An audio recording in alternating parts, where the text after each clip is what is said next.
Next, I'm gonna show you how to create a dog on a hat. First, you need to create a hat. Like this.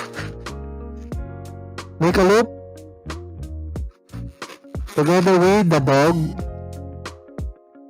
Okay.